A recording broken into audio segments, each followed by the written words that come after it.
Hello, this is your Yogen sir.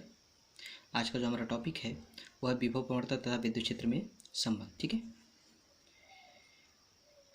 किसी point पर, किसी भी लाइन पर हम दो पॉइंट मान लेते हैं ए और बी, और इन दोनों ए और बी के बीच की जो दूरी है वो हमने क्या माना, बहुत छोटी दूरी है, वो डी एक्स है। ठीक है, बिंदु बी पर एक आवेश क्यू है। ठीक है, अब इस आवेश क्यू को बिंदु बी से बिंदु ए तक आप लाएंगे तो आपको कुछ न कुछ कार्य करना होगा।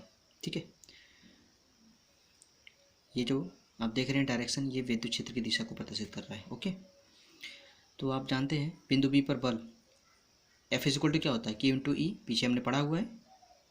बिंदु बी पर क्या हो जाएगा, बल, चूंकि आप देख रहे हैं बल की दिशा क्या है, आपका ए टू बी है, देख रहे हैं। ठीक है, चूंकि विद्युत बल की जो दिशा होती है विद्युत क्षेत्र की दिशा के समान ही होती है, तो जो विद्युत क्षेत्र की दिशा होगी वही विद्युत बल की भी दिशा होगी। तो यहाँ पर बिंदु बी पर जो बल होगा वो क्या हो जाएगा, F is equal to Q E. Similarly उसी प्रकार से बिंदु ए पर भी वही बल होगा, चूँकि जब आप इस चार्ज को बिंदु बी से आप ए तक लाएंगे तो ए पर जो चार्ज होगा वो क्यू होगा, तो क्यू पर भी जो बिंदु ए पर जो फोर्स होगा वही सेम होगा। ठीक है, आगे चलते हैं। माना आवेश क्यू को बिंदु बी से ए तक लाने में किया गया कार्य क्या है, डब्ल्यू ए बी ना। डब्ल्यू ए बी इसका मीनिंग है, ठीक है, फ्रॉम बी टू ए, यानी बिंदु जो आवेश है बी से ए तक लाया जा रहा है। ठीक है, इसके बीच में विभवांतर हम पढ़ लेते हैं। देखिए यहाँ पर पहले हमने क्या किया, किसी चार्ज को बिंदु बी से ए तक ला रहे हैं, तो आपको ए तक लाने में कुछ न कुछ कार्य करना होगा, क्योंकि आपको फोर्स के अगेंस्ट, उसके विरुद्ध आप कार्य करेंगे, डिस्प्लेसमेंट होगा आपका, तो उसके विरुद्ध जो कार्य करेंगे वही आपका एनर्जी के रूप में स्टोर्ड हो जाता है, इसे हम स्थिर विद्युत एनर्जी। ठीक है, आगे चलते हैं। माना बिंदु क्यू को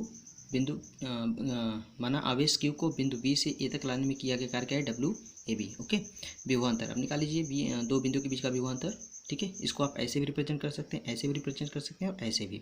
और V is equal to W by Q formula हम जानते हैं, फिर V is equal to W by Q naught, बिंदु आवेश के लिए हमने पढ़ा था। सिमिलरली वही हम फॉर्मूला यहाँ पे अप्लाई करेंगे, तो हमने विभवांतर को नॉर्मली डी वी लिखा हुआ है, और डब्ल्यू इज इक्वल टू क्या होता है, कार्य बराबर बल गुणे बल की दिशा में विस्थापन इंटू कॉस थीटा। ठीक है, तो बल गुणे विस्थापन गुणे कॉस थीटा बाई क्यू।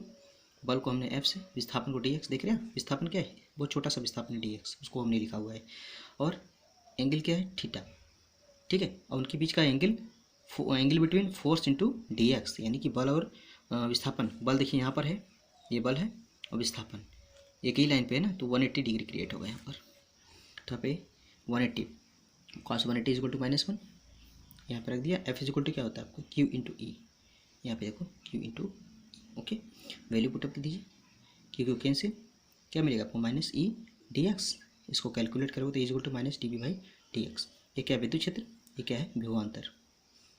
यही है विद्युत क्षेत्र तथा विद्युत विभवांतर के बीच में संबंध। Okay, clear, bye.